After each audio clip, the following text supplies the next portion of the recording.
سنو اسلام کس طرح کی خلافت چاہتا ہے. امیر المومنین خلیفۃ المسلمین حضرت عمر فاروق. سنو حکومت کس کو کہتے. حضرت عمر گزر رہے, فجر کی نماز کے بعد 2 گلیاں رہ گئی ہیں, آج پورا نہیں ہو سکا آپ کا دورہ, جو رات کو نقاب پہن کے 2 گلیاں رہ گئیں تو نقاب اوڑھ کے ہی فجر کے بعد نکل گئے. ایک چھپر ہے چھوٹا سا, ایک کٹیا ہے, جھونپڑی, بوڑھی اماں بیٹھی ہے. عمر فاروق گزرنے لگے, بوڑھی کو پریشان دیکھا, اماں جی اجازت ہو تو اندر آ جاؤں. بوڑھی کہنے لگی چل دوڑ جا, اپنا کام کر, کیوں اجازت دوں.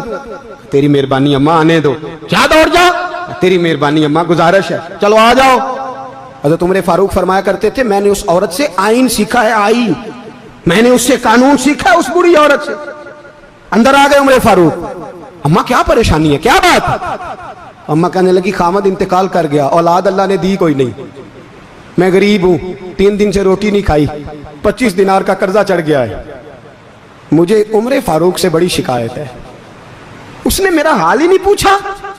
حضرت عمر کہتے تھے مجھے اس نے دستور اور آئین سکھایا. کہنے لگے شکوہ ہے, عمر آیا ہی نہیں. حضرت عمر کہنے لگے اماں, عمر کو کیا پتا کہ تو اس حال میں ہے. اماں دستور بیان کرتی ہے, اماں جمہوریت کا اعلان کرتی ہے, کہتی ہے نہیں پتا عمر کو.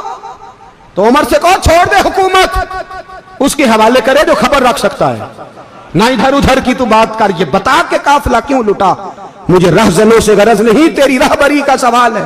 عمر سے کہو چھوڑے حکومت, اس کو دے جو پتہ رکھ سکتا ہے.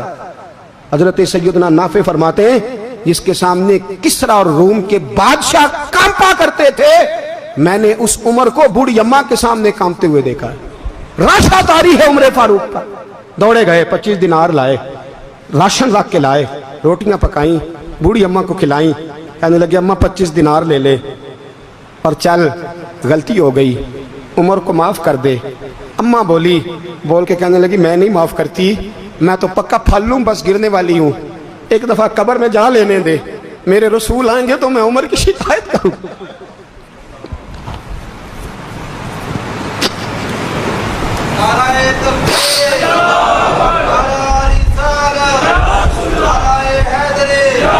فرمایا میں شکایت کروں گی محبوب پاک سے اور عرض کروں گی حضور اسے پوچھ, اس کو نگران بنایا گیا, اس نے مجھ بیوہ اور لوارث کی خبر ہی نہیں لی. یہ ہے آئین اسلام, یہ ہے دستور مصطفیٰ کریم صلی اللہ علیہ وسلم. یہاں کتنے غریب بھوکے سوتے ہیں, کتنوں کے بچے روز اغوا ہوتے ہیں, کتنی مصیبتیں. گورنمنٹ کہتی ہے کچھ بھی نہیں, کچھ بھی نہیں, کچھ بھی نہیں, افواہ ہے, افواہ ہے. افواہ ہے تو اس کا علاج کیوں نہیں ہوتا. آپ میدان میں سرے عام آ کے اس کا اعلان کیوں نہیں کرتے. جاگیے اور سنیے میری بات. حضرت سیدنا فاروق اعظم نے 25 دینار دیے, پھر اس اماں کو کھانا دیا.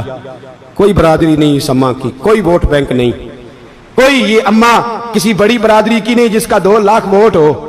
امیر المومنین ہو کے عمر فاروق اماں کے قدموں میں بیٹھ گئے. کہنے لگے اماں عمر کمزور ہے, حضور کا سامنا نہیں کر سکتا, تیری مہربانی نبی پاک کے سامنے شکایت نہ کرنا. اماں کہنے لگی چل میں تیری خاطر معاف کر دیتی, جا تو مجھے کسی اچھی ماں کا بیٹا لگتا ہے, جا تیری خاطر. کہنے لگے چل پھر مجھے لکھ کے دے. کہنے لگی میں تو ان پڑھ ہوں, تو لکھ دے, میں دستخط کر دے. حضرت عمر نے لکھا. ایک بوڑھی اماں کو شکایت تھی خطاب کے بیٹے عمر سے, اور پھر وہ معاف ہو گئی. اماں کہتی ہے میں نے اللہ کی رضا کے لیے معاف, یہ دستخط کر دو.